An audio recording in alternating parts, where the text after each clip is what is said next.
तेनालीराम की कहानी। कुत्ते की पूंछ। अपनी बुद्धिमानी और चतुराई के कारण तेनालीराम महाराज कृष्ण देव राय के अति प्रिय थे।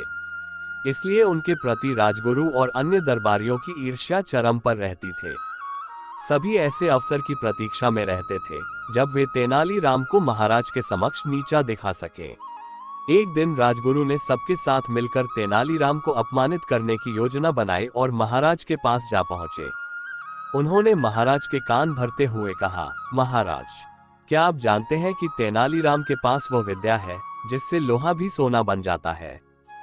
ये बात सुनकर राजा कृष्णदेव राय के सोचा कि इस विद्या का उपयोग प्रजा की भलाई के लिए होना चाहिए। वे राजगुरु से बोले, ठीक है, इस बारे में तेनालीराम से बात करूंगा।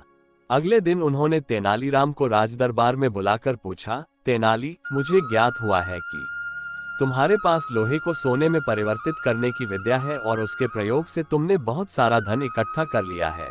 राजा की बात सुनकर तेनालीराम समझ गया कि अवश्य ही यह राजगुरु की नई चाल है। उसने राजा को उत्तर दिया, जी महाराज, मैंने एक ऐसी विद्या सीखी है, तो मैं चाहता हूं कि उसका प्रदर्शन तुम दरबार में करो।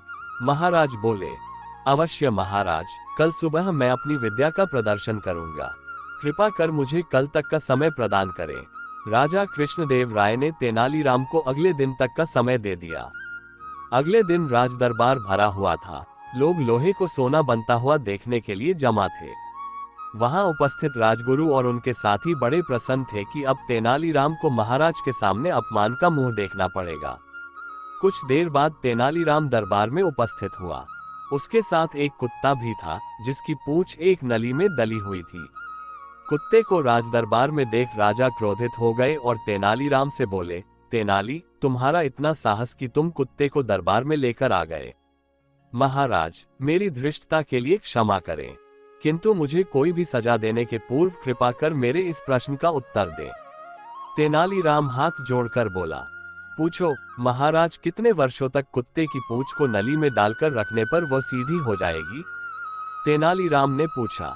तेनालीराम, कुत्ते की पूंछ कभी भी सीधी नहीं होती, चाहे उसे कितने भी वर्ष नली में रखा जाए, वो अपनी प्रकृति नहीं छोड़ती। राजा ने उत्तर दिया, ठीक कहा महाराज, जिस प्रकार कुत्ते की पूंछ अपनी प्रकृति नहीं छोड़ती, वैसे ही लोहा भी अपनी प्रकृति नहीं छोड़ता। वो कैसे सोना बन जाएगा। राजा कृष्णदेव राय को अपनी गलती का भान हो गया। वे समझ गए कि राजगुरु ने तेनालीराम को अपमानित करने के लिए उनके कान भरे थे। उन्होंने राजगुरु को कुछ कहा तो नहीं, किंतु तेनालीराम की खूब प्रशंसा करते हुए उसे पुरस्कार दिया। राजगुरु और उसके साथी अपना छोटा सा मुंह लेकर रह गए।